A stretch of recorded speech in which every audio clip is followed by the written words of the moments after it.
these, as it were, fertility cult, prostitution going on under trees.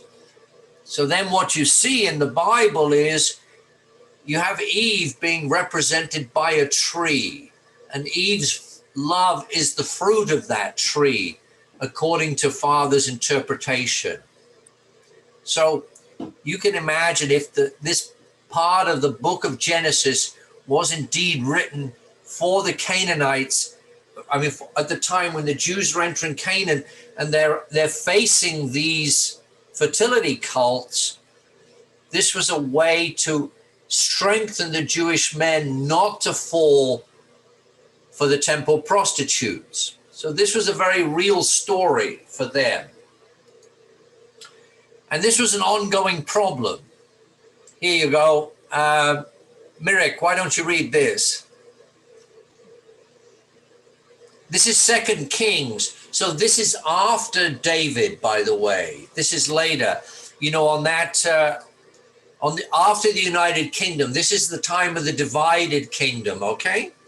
The first one was here in the period of Judges. So now we're in the divided kingdom. In the 17th year of Pekah, son of Remaliah? Ramalia, yeah, hey, we don't know. We can ask him in spirit world. How do you say your name? Ahaz, son of wait a second. It's Jotham. It's like Gotham with a J, you know. Instead of Batman, we've got the King of Judah. Jotham, king of Judah, began to reign. Ahaz was 20 years old when he became king, and he reigned in Jerusalem 16 years. Unlike David, his father, he did not do what was right in his eyes. He did not do what was right in the eyes of the Lord, his God. He followed the ways of the kings of Israel and even sacrificed his son in the fire. Engaging in the detestable practices of the nations the Lord had driven out before the Israelites, he offered sacrifices and burned incense at the high places on hilltops and under every spreading tree. Right. So high places are important actually in the Bible. And again, we got under every spreading tree. So this is later. This is much later. His father wasn't David. He comes in the lineage of David, but much further on. I'm not sure how far on. And here you see right at the end of this period, right? The end of the period of the divided kingdom, we have this. Jeho, you want to read this ongoing problem? So this is right afterwards, but this is the very end of that period, because look what happens. Was it me you asked or someone else? Oh, Jeho's going to read for us. Should I read the whole slide? Yeah, go ahead. Okay. 2 Kings 17. In the 9th year of Hoshea, the king of Assyria captured Samaria and deported the Israelites to Assyria. He settled them in Hala, in Gozan on the Harbor River, and in the town of the Medes. So Medes is just Persia, okay? It's like Iran today. So this is when the Israelites were taken out of Israel, taken out of the promised land, and taken to Assyria. So there's a famous poem, the Assyrians came down like a wolf on the fold. These are the 10 tribes of the north that became known as the 10 lost tribes of Israel, okay? Keep going. Israel exiled because of sin. All this took place because the Israelites had sinned against the Lord their God, who had brought them up out of Egypt from under the power of Pharaoh, king of Egypt. They worshipped other gods and followed the practices of the nations the Lord had driven out before them, as well as the practices that the kings of Israel had introduced. The Israelites secretly did things against the Lord their God that were not right.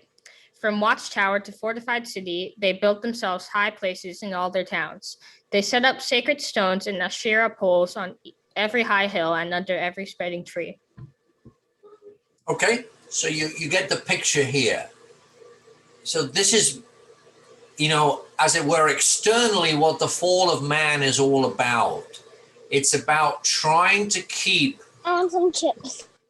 the. Can you bring some water? Can you bring some water? We got somebody here needs some water. All right. There's something here, about this is trying to keep the Jewish men pure, because you also have to understand that you're only Jewish if your mother is Jewish. So lineage for the Jews, the chosen people, the Hebrews, the Israelites, these are the same people, right? Goes through the mother. So it's very important that the Jewish men are not having babies with non-Jewish women, because those babies will not be Jews. They will not be part of the chosen people. And God is always trying to protect the chosen people to prepare them to receive the Messiah. Okay? Everyone get the picture of what's going on in the fall? So this is the as it were, the external background of the fall that normally is not being explained in divine principle lectures. But I just wanted to let you know this is what's going on. The Jews entering Canaan, dealing with the Canaanite fertility cults, which of course were extremely attractive to Jewish men, because you could sort of legitimately have sexual relationships with the temple prostitutes on under trees. And I mean, there's even one case where I forget exactly where, but one prophet comes in and kills a couple having sex on an altar, a Canaanite altar, not the Jewish, not their temple. They didn't have a temple at that time. I'm pretty sure. I don't think it was in the tabernacle. I don't remember. Anyway, so this is what's going on. Okay, so you all read The Fall, right? Yeah. Does anyone have any difficulty with this idea of the angel and Eve having sex? Can you get your mind around that? This isn't easy, right? Last week we looked at the angel being very, very attractive. These things from, what was it? Book of Ezekiel, right? We read the book of Ezekiel. So, but you have to understand that, the angels were very real to those people. Okay. Anyway, ongoing. How about the fruit? Let me stop that share.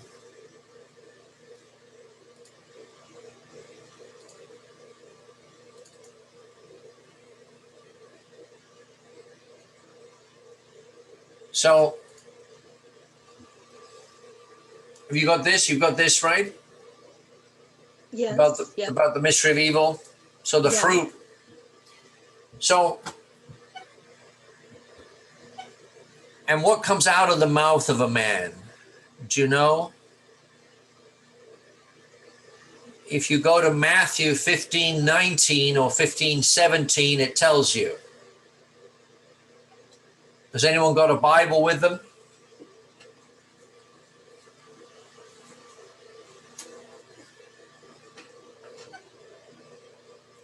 You go to Matthew. Sorry. 15.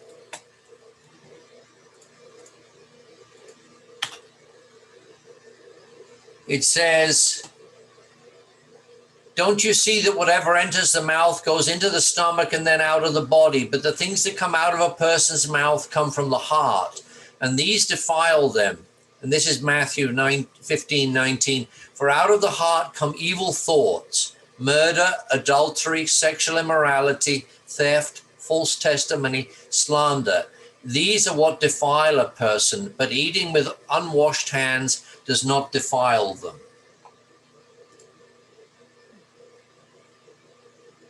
Okay. Oh, all righty. Okay. So that's what's going on there. You have to understand what comes next. When you get the lecture, normally the lecturer doesn't mention what comes out of the mouth is all of these things. And you can see there's murder and adultery and sexual immorality. So,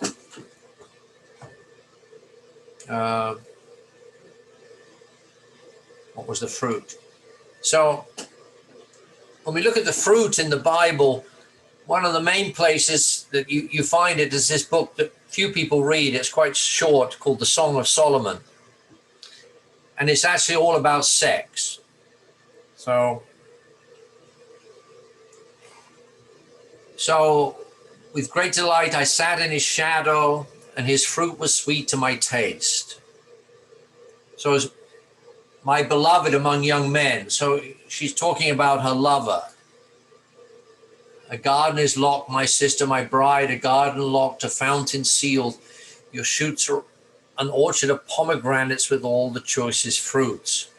So again, not talking about the garden being locked. He's talking about, as it were, her sexual organ being locked. She won't let him in. Here we go. Anyway, there's lots of that. And eating being a metaphor for sex here.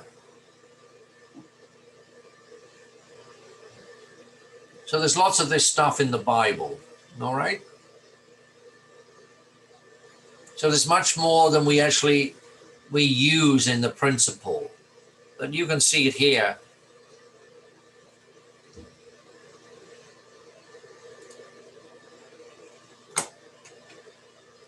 So we know that an adulteress doesn't sin with her mouth. An adulteress sins. Adultery is a sexual relationship outside of marriage, or when one is married and one isn't, when you have a sexual relationship with someone else than your husband and wife.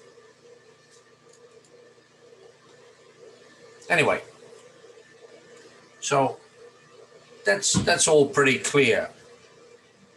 Does anyone have any questions about that? As I said, sorry, I can't see the chat, so you have to tell me. I have a question on something you were talking about previously. Yeah. The men could not produce Israelites without the woman, and so I'm assuming that if the woman had a relationship outside of a Jewish man, it still would not be considered a Jewish child, right? No, it would be if they let the baby go, but they'd probably kill her first if they knew that the father was not Jewish. Okay.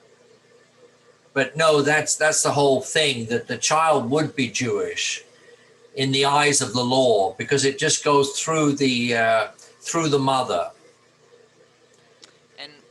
And where do we how do we know that it only goes through the mother, not that the men could not produce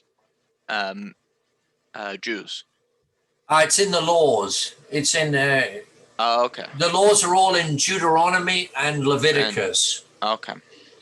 And so this is why if somebody, it's very like the Muslims too. So if you fall in love with a Jewish girl, her family, are going to want you to, or rather, so the other way, if a Jewish girl falls in love with a non-Jewish man, they definitely want him to become Jewish, because they don't want any problem with the children being raised in two religions.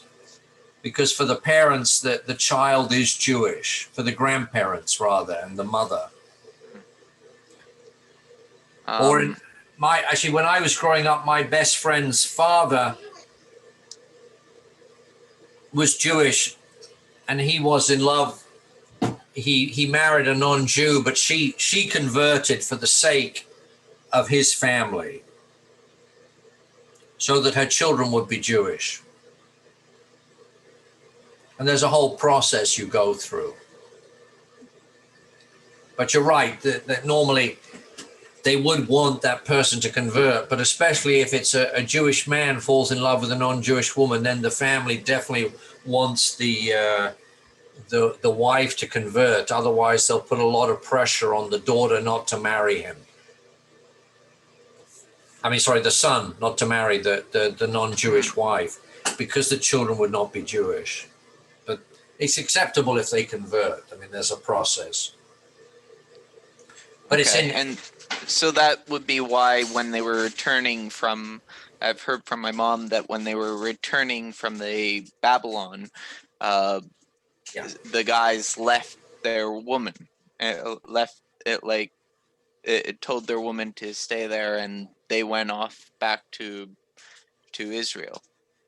Yeah, they were told to leave their non-Jewish wives. Quite Yeah. right. Yeah. And So they're Babylonian women. Right. Okay. So and that would be the reason. Okay. Yeah, it would be to reestablish the homogeneity of the Jewish people.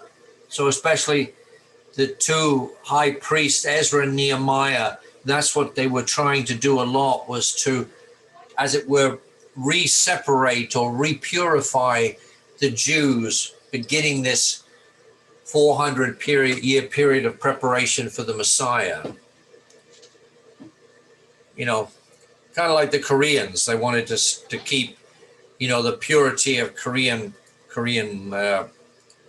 blood lineage, right? All right. So, anyway, does this all make sense to everyone?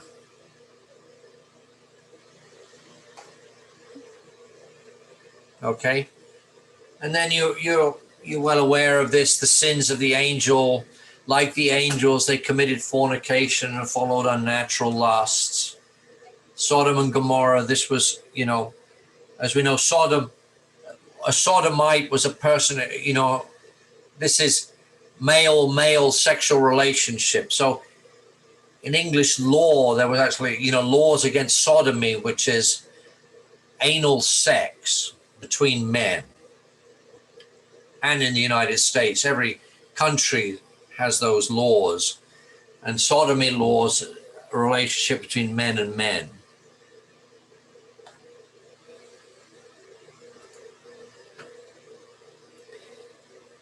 So also this, I think that I'm not an expert on Canaanite fertility cults, but I think that also the leaves were somewhat significant in the relationship when there was a relationship with a temple prostitute. They did something, leaves were somehow part of the process. So here, by the fact that they sewed fig leaves together and made themselves aprons to cover up their nakedness, because they became aware of their nakedness, they became aware of, in this case, their sexuality, right? Again, it's a reference to these Canaanite fertility cults. It's this warning to the Jewish men. So this was an oral story. This is probably not written down at this time, but this was a story that was repeated, you know, generation after generation. Same way, you know, your parents are telling you, right? Don't date, don't have premarital sex. We're a little bit more direct.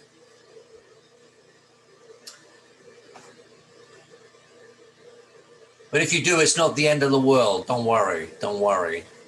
All things can be restored, like Adam and Eve will be restored. But better don't do it, right? Okay.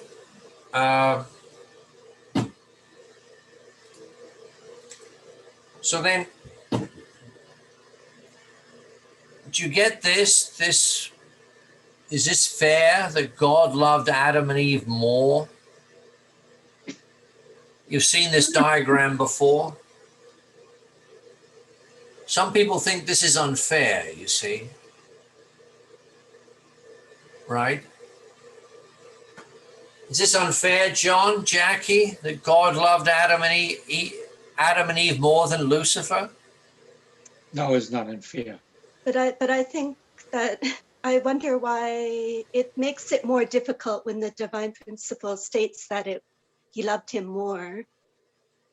Well, if he had just said in a different way, or what do you think? Yeah, I tend to agree with you. You know, if God's love is universal and unconditional, it's a different love. Yeah. Yeah. Yeah. That's a good way to put it. Yeah. Yeah. Children, you're loving children is not the same as loving a servant. Or an angel, yeah. I mean, Jeho, does your mum and dad love Aiden more because he's older? They love your sister more because she's a girl. You know, they were so happy to get a girl. Your mum was so happy to get a girl. Doesn't always work like that. I can tell you, my mum, she fought tooth and nail with my sisters. She was much better with the boys. Yeah, I mean, to me, it's a thing. It's a different love, right? That's the point. And because when we're immature and we compare any love, then we come to the wrong answer in our mind. We can come to the conclusion that God loves Adam and Eve more because the love is different. Yes. It's a different relationship.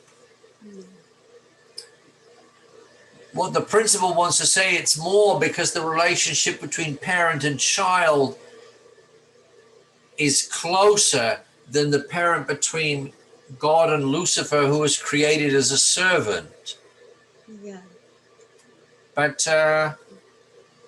it doesn't mean that God's love to Lucifer isn't unconditional. Do any of you have pets at home? Like a dog or a cat? We have a cat who adopted us. Are you looking at a cat now there, Sasha? Or a dog? Yeah, she's on the bed. On the bed, right? Yeah. So, actually, our love towards our pets is very unconditional. Except if you've got a cat who scratches you or ruins your furniture doing this, you know. Especially dogs, you know, you love them, they love you back. They lick you, they're happy to see you. Yeah. I mean, let's face it, when your mom comes home, do you run up to her and say, Mom, I'm so happy you're home, Mr. Merrick? Mamichka, добро пожаловать. Я люблю тебя. In Ukrainian, he's saying it. No, I mean, you know, you come home, you know, try and get something out of Simon. You know, it's like Moses hitting that rock. You try and get some response out of Simon. You definitely have to hit him twice. Yeah, I understand Moses completely. Whereas this cat that adopted us, if she's real happy, she wants to rub against anybody with a leg. Your leg, chair leg, are all the same, I think. But makes you feel good when she chooses you. So so God's love is unconditional. It's just different, as Jackie said. It's different. So it's not unfair. I haven't quite worked this completely out in my mind, but I thought about it a lot. Anyway. Well, I mean, you can also think of it. We were supposed to be a complete being. Well, the angels, I've heard that there's no female angels, they were not a complete being as of yet. I've heard that maybe that was going to be one of our first jobs as lords of creation, to create female angels or something. So maybe something like that as well. Yeah, we don't know, but actually, I think, well, if you think, if true parents are on earth, are there female angels now? Father's gone to spirit world.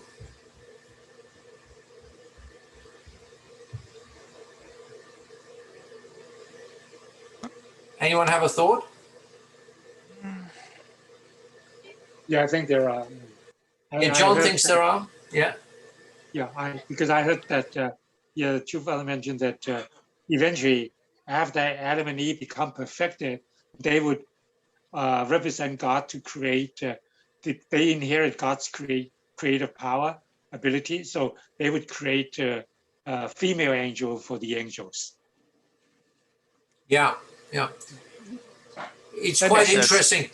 At the famous Church of Notre Dame in Paris, the one that had the terrible fire, right? Yeah. You all remember that Notre Dame fire? Yeah. There's a pulpit that has the story of the fall there, and actually the angel serpent is female.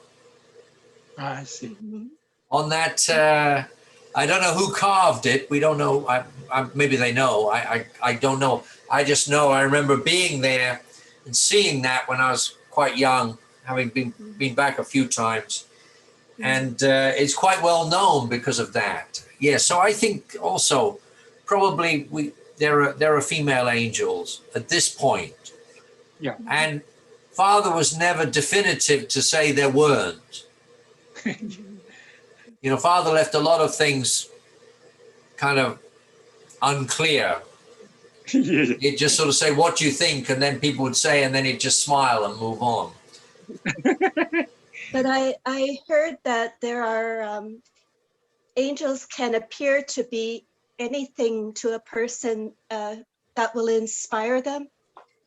They know what inspires you, and they can become a beautiful female angel if they can appear like that to people.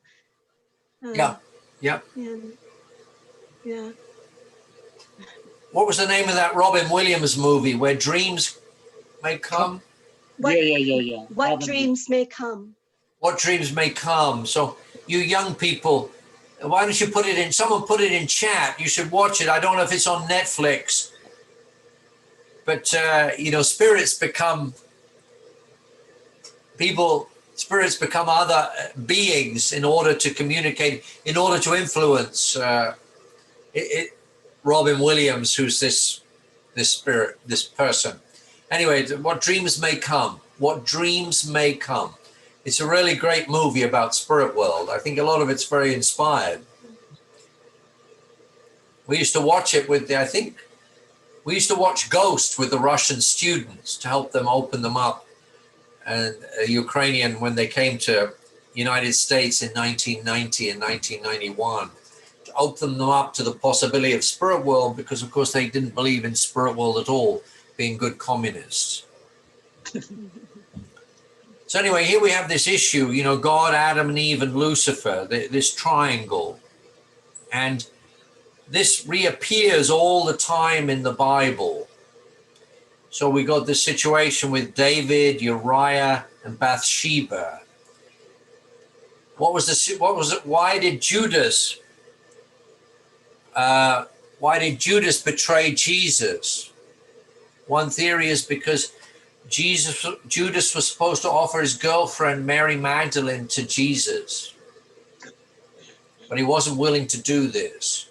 So we've got these three people, and all this story about Abraham and Sarah and the king of Gerar and Abimelech. There's a whole thing going on of restoration of these three positions all the way through the Bible. Look at that more in history, but you got to understand this is the unholy Trinity. God, Adam and Eve, as it were, one, and Lucifer. or Adam, Eve, and Lucifer. It's going on and on all through history. I had a question about the angels. Yeah. So like it says when I was reading, like it said that mature beings cannot fall, and it said that Lucifer was mature. So like if like in principle of creation, like it says if everything is perfected, then it can't harm each other. So how come Lucifer was able to? Where does it say Lucifer is mature? I found on page 64.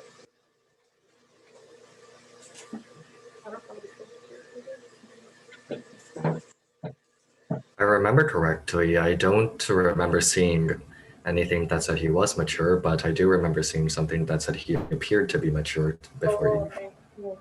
That he appeared to be mature. Well, he would appear to be mature to Eve because Eve was young and immature, right?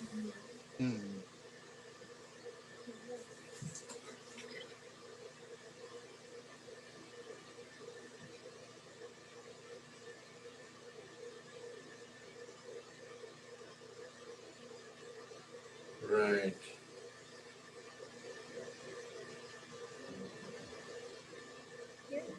But he couldn't be complete, like mature in the true sense, because the archangels didn't have female wives, did they? Like angels, So female angels. It says archangel who was already in a state of angelic maturity. So angelic maturity is not the same. Yeah. That's interesting. Good find, Sasha. It's the last line before the physical. Like, 2 points. It's Page 64. Oh, yes, I got it. Eve was in the position to receive wisdom from the archangel because she was immature, and her wisdom was not as seasoned as that of the archangel, who was already in a state of angelic maturity. Oh, yeah. Yeah, that's a good one. But he wasn't mature providentially, right? Well, I always took it that because the archangel was part of creation, albeit part of spiritual creation, and the creation was always groaning in travail until the coming of the true sons of God, right? According to the book of Romans. My understanding was that nothing was fully mature until Adam and Eve were fully mature. Right. Yeah. Including the spiritual world. Hence, that female angels would only be created when Adam and Eve became mature. Yeah.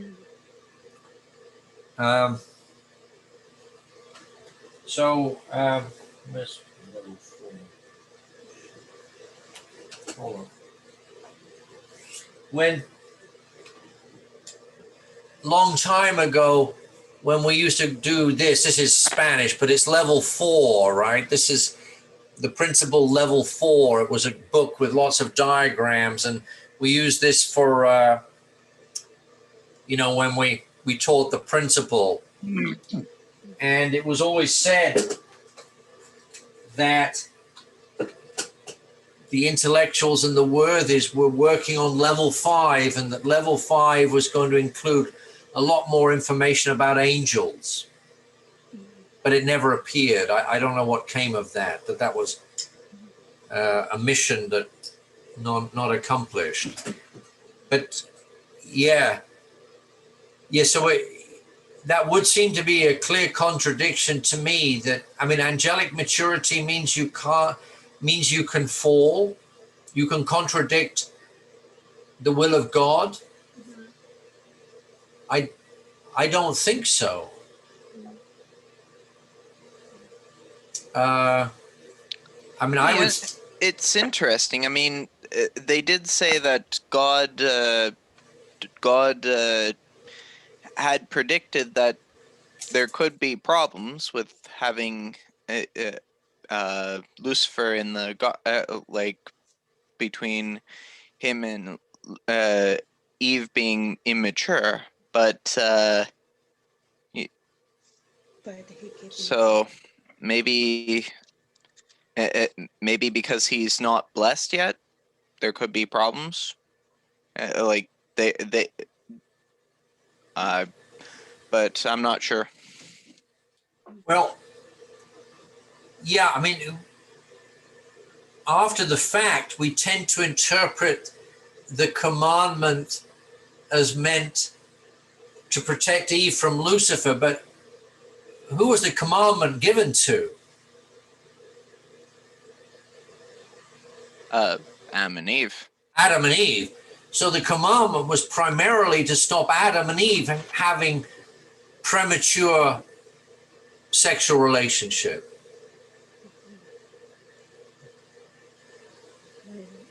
Right? That was God's original thought, surely. But it also was protect Eve against Lucifer. But you know, I often wondered, was that sort of in the back of God's mind? Whereas God's greater fear, remember, you know, they were at the top of the growth stage. So at what point would Adam and Eve have received the blessing of marriage? So you go through formation, growth, completion stage of the formation stage, formation, growth, and completion stage of the growth stage, right? That diagram. You remember the 3 stages of growth. This is why the number 6 is, you know, 666. Evil, embodiment of evil, because it's the 6th stage. But at what stage would Adam and Eve have received the blessing? There were now 3 more stages in the completion stage. Would it have been at level 7?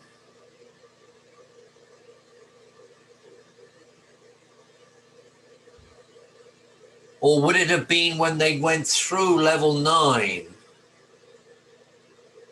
At the top of the completion stage, as it were entering level 10, when they were perfect. Ye shall be perfect as your heavenly Father is perfect, as Jesus said, right? So this is as it were when you get to the completion stage of the completion stage. So you're entering level 10, that realm of God's direct dominion. When you look at that diagram, the realm of God's direct dominion is above those 3 stages of growth. They're all in the, you know, it's all indirect dominion. Well, the first 6 are indirect dominion. But so Father always said they're 16, 17 years old, but presumably they were supposed to wait until they were in their early 20s, going through. And as they became more mature physically, there was more danger for them. But of course, they're also supposed to be growing in their relationship with God. It's sort of like a balance. And you've got the commandment to help them. And you've got their ability to relate to God. So I think did I mention, you know, Father said, God said 3 times to Adam, look after your sister, take care of your sister. So God warned Adam 3 times when he saw the relationship growing with Lucifer. And he told Adam to be responsible for his sister because Adam was the subject. But Adam didn't respond. And this is why when we look at responsibility, Adam is the responsible being, right? Yeah, Alan also had a question related to this last week. Yes, last time. Yeah, that's right. Thanks. Can you read that out, Sash? Yeah, I don't have it word for word. I just have like a summary of it. Why did God create angels at all when he is one omnipotent? He wouldn't have needed help, and they had the ability to cause the fall. I don't know if Alan wants to add. That's like the note I had about it. Do you still have it, Alan? Your whole question from last week? Oh, but I do remember what it was. So essentially my idea here is that what purpose do the angels serve if every single one of their purposes could be fulfilled by God himself, could be fulfilled by human beings, could be fulfilled by even the rest of the creation. Anything else could potentially take those kinds of purposes, responsibilities, and arguably better because we're directly connected to God. So why create what is probably an incredibly, what's the word? I can't remember, but it's quite potentially dangerous. Potentially dangerous. I just thought it would be.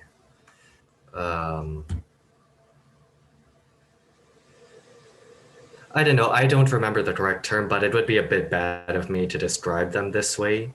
What are essentially inferior beings.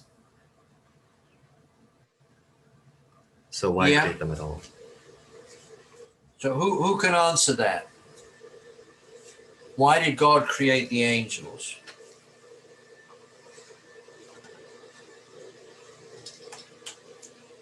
Arrogant was the right word. That's what I was looking for. My bad. Okay.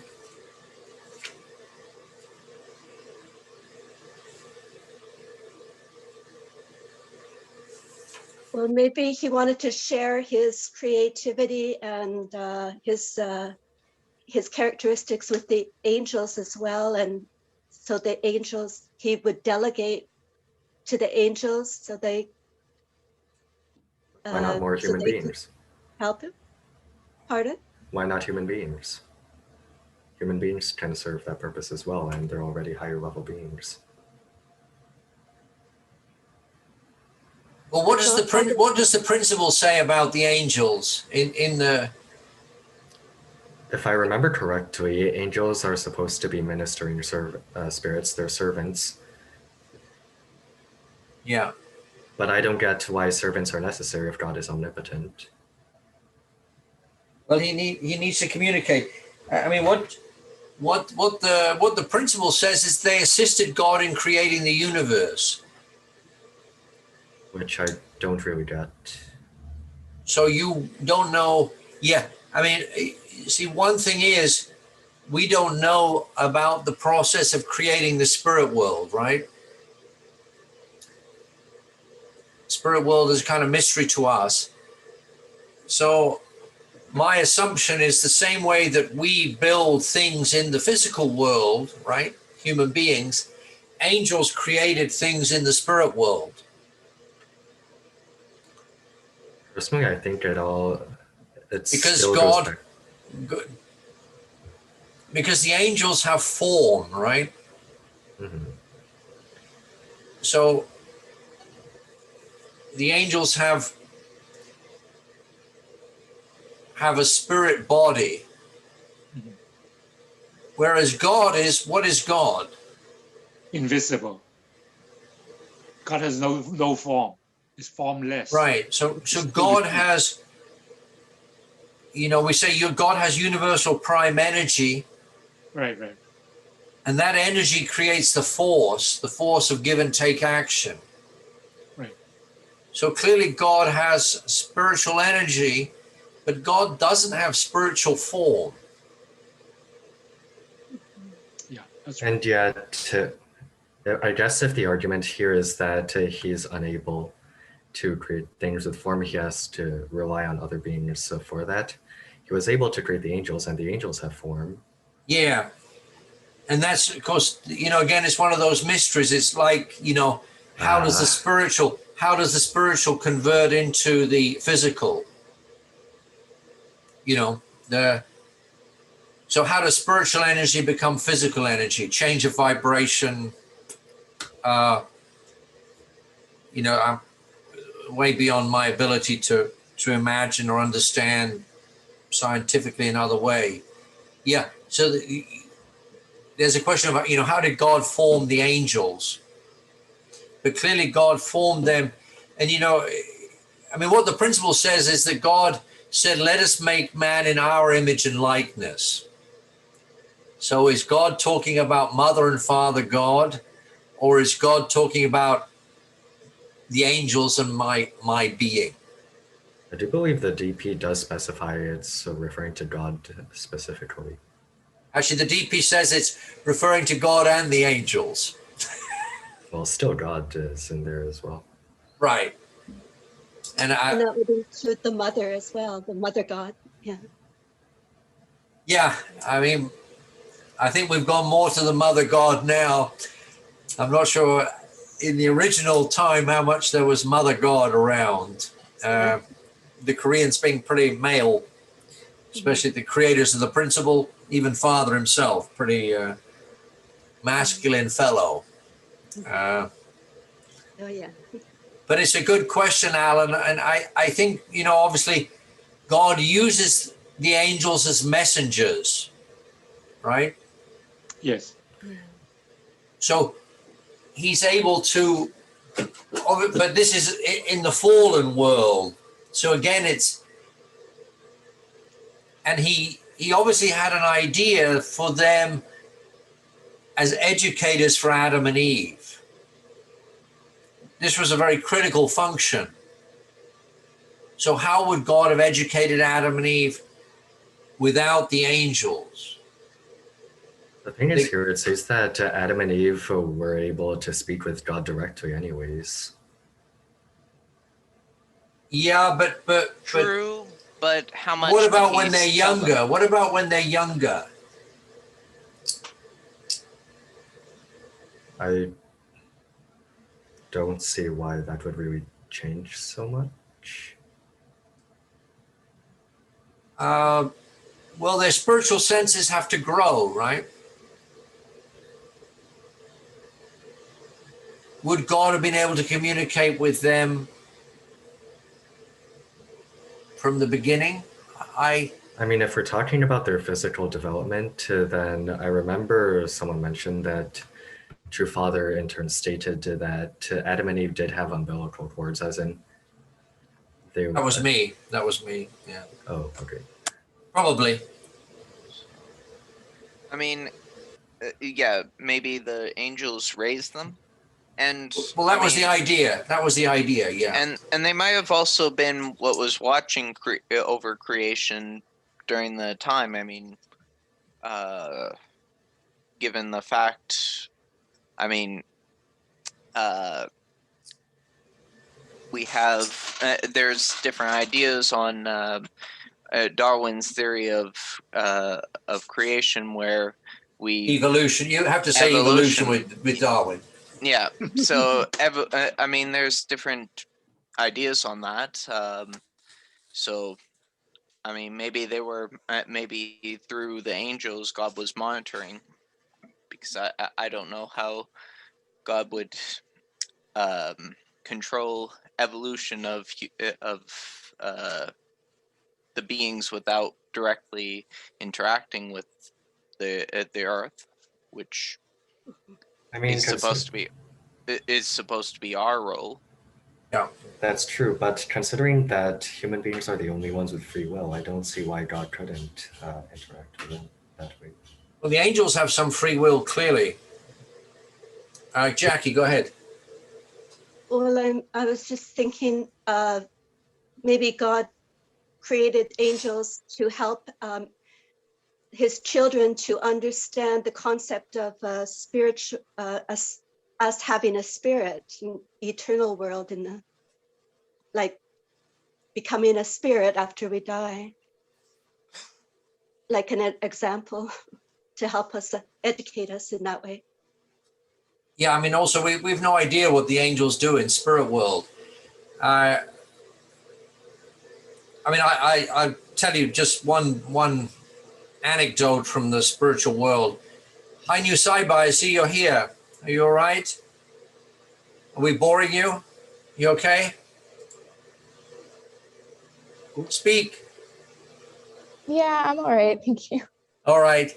Sorry, you came. Did you catch some of the earlier stuff? Yeah, a little bit. Sorry, I had to. Okay. A little while. Yeah, no problem. When I was a missionary, I worked with just a couple of people, and one of them, very unfortunately, her spouse committed suicide. And I was dealing with a medium who also was in the Soviet world. He was in Russia and I was in Ukraine. And I was asking what will happen to this person when they go to spirit world. And he said they go to a sort of sanatorium. And as it were, they're almost like comatose, in a coma. But basically, the angels are there with them to love them. So he didn't say their ancestors, very clear that they will be looked after by the angels for some period of time. Also, I mean, as one brother another brother I know whose son committed suicide, and he was able to communicate with his son after going through a lot of sort of spiritual training. And the son basically said, look, if anyone is thinking about committing suicide, just tell them don't. Because it's a very difficult place to be in on the other side. But anyway, it shows that clearly the angels, obviously again dealing with fallen people, but have a clear role in the spiritual world, that God asks them to do this, not that person's ancestors or something. So I think they had an important role. I have a book written by one of our brothers, a guy called Kerry Pobans, upstairs on the angelic world. It's very difficult to read, but I'll have a look at it, and I'll send you the title so you can get it on Amazon if you want to plow through it. See if it makes any sense. But anyway, it's a good question, but I think it's because they definitely had a purpose in the creation of both the spiritual and the physical worlds. I think because God had some limitation,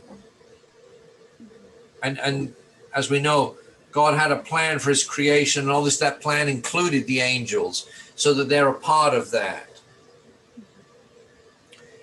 All right, does anyone have any other, we've been more than an hour, but any more questions about the angels and the fruit and all those things?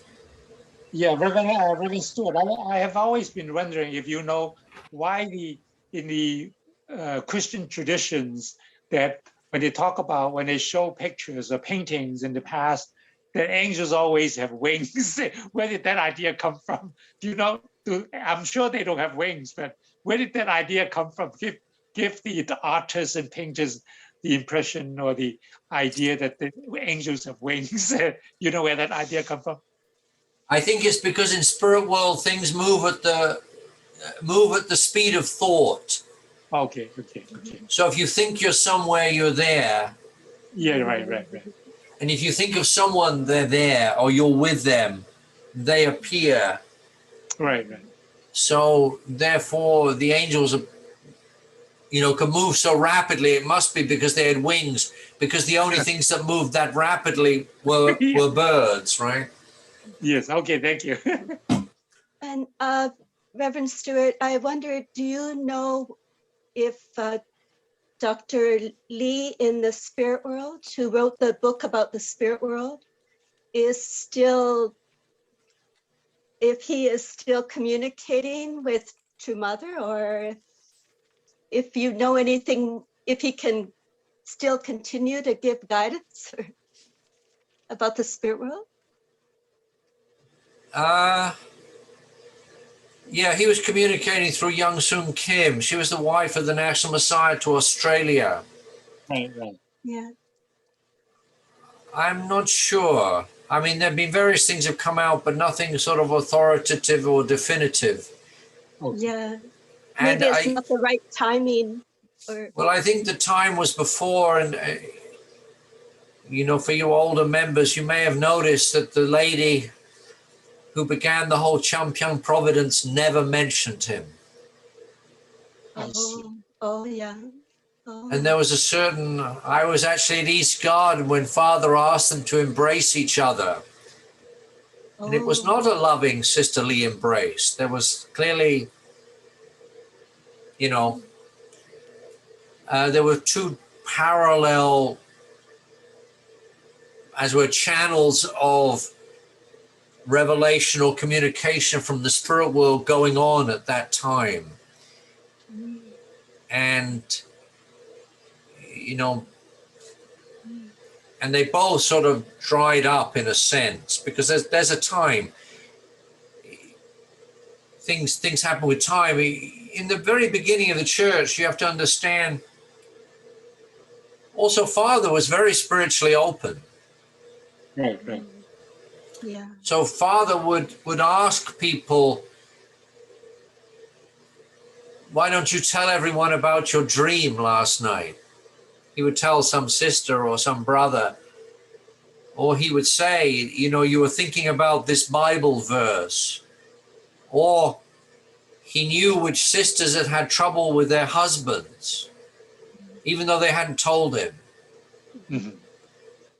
But and this was very common in the early days of the church.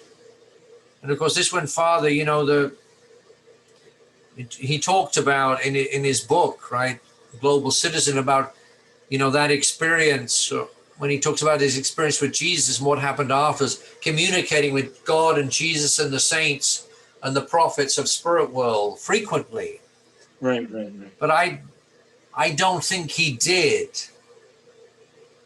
the same way. I mean, he certainly didn't mention it at the end of his life. So I think that time went. Anyway,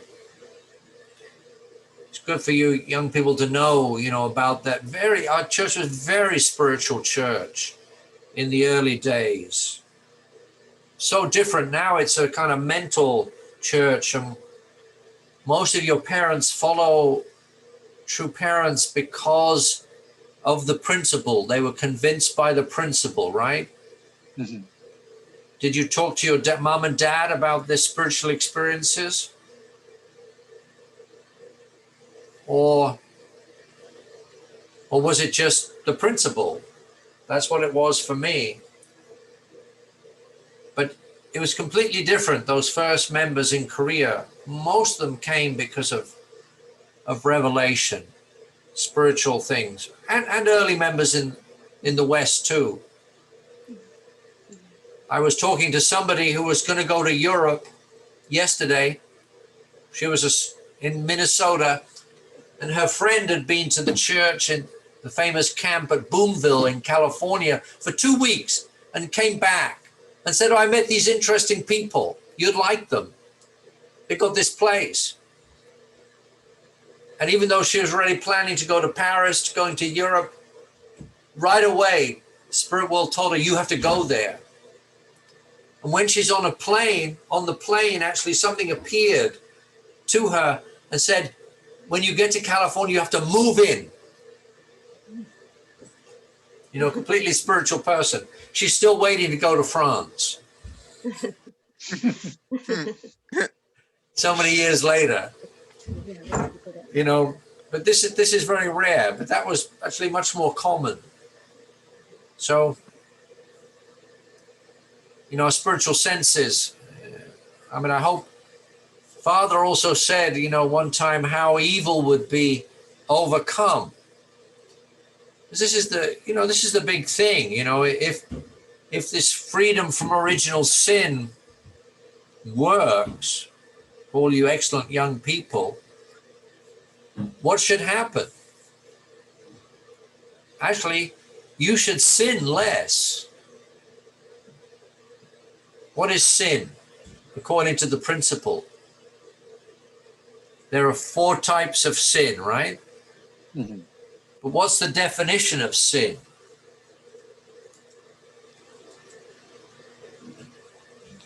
It's an action that sets a relationship with Satan instead of God, and brings us away from God. Yeah, the principle says it's a violation of heavenly law, right? It's a violation of heavenly law when a person makes a condition that establishes give and take with Satan, something like that. And here it is. Sin is a violation of heavenly law which is committed when a person forms a common base with Satan, thus setting a condition for give and take action with him. sin can be classified into 4 kinds. I always say we need a Sinners Anonymous. People in Toronto know this, right? Hello, we're meeting today. My name is David and I'm a sinner. Has anyone been to an Alcoholics Anonymous or a Narcotics Anonymous or whatever it is meeting? I've been. And when people speak, they get up and they say, hello, my name's John and I'm an alcoholic. Or hi, my name's Sarah and I'm a drug addict. Narcotics Anonymous, or I'm not quite sure what they say. Something. That's always they acknowledge their sin. So if the principle's really working, then the idea is what must happen is you must sin less. Younger generation, cutting the original sin, you still have to deal with these 3 other sins. What were the other sins? Who we got? Natalia, come on. What are the other 3 sins? You got original sin, and then what do we got? Hereditary sin. Hereditary sin. Collective. Those bloody Serbians. It's not your mom. It's not the Japanese. It's those Serbians, right? Okay. Yeah. Hereditary sin. Collective sin. Again, the Serbians. No, that's a sin of your people, right? Yeah. And individual sin. Personal sin. Okay, perfect. Individual sin, perfect sin. I'm not picking on the Serbians. I love those people, but they're really hard-headed sinners. A lot of sin there. Same right? with the English. Yeah, I don't have a drop of English blood, Daniel. You, I don't know, from your mom or whatever. I'm a pure Celt. We've suffered under the English heel.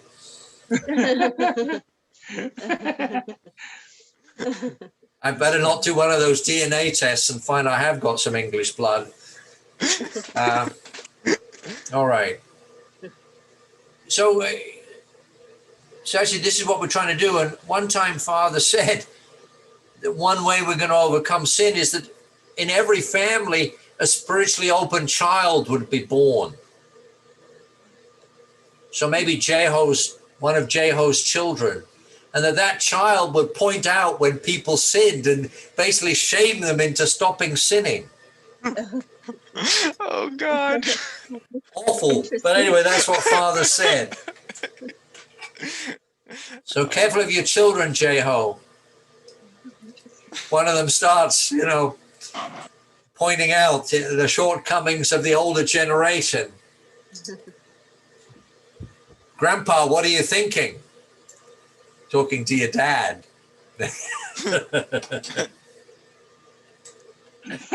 All right. Anyway, and we have to be really, serious at the consequences of the fall. And one way you can always check yourself is check your fallen nature. How much? So when we look at the fallen natures, what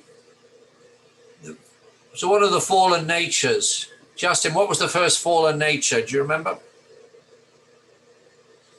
Was that failing to take God's standpoint? Failure to take God's viewpoint, right?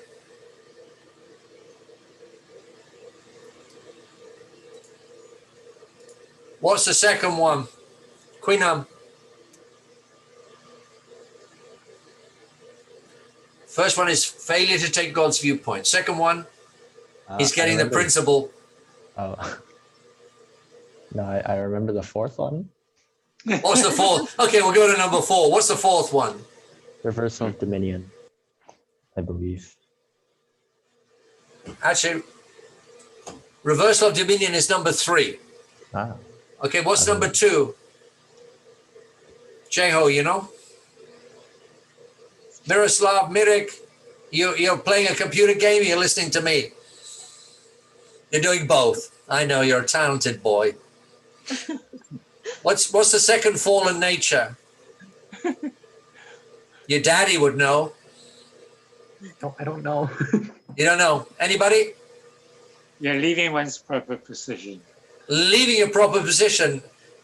Yulia knew that. She knows it in 2 languages, 3. She even knows it in Ukrainian.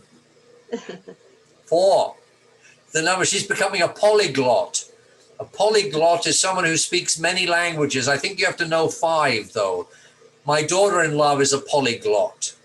I'm not sure, because you got most of us, then you got bilingual, trilingual. Is there quadrilingual, or you do become a polyglot? Many languages, many tongues. Okay, so we got not taking God's viewpoint, leaving your proper position, reversal of dominion, and what's the 4th one, Irene? Multiplying the evil act. Multiplying evil. So Irene wants to multiply goodness, and she wants us to stop because it's 6:30. So what you have to think about is how to reverse those, how to take God's viewpoint, how to keep your proper position, right? How not to reverse dominion.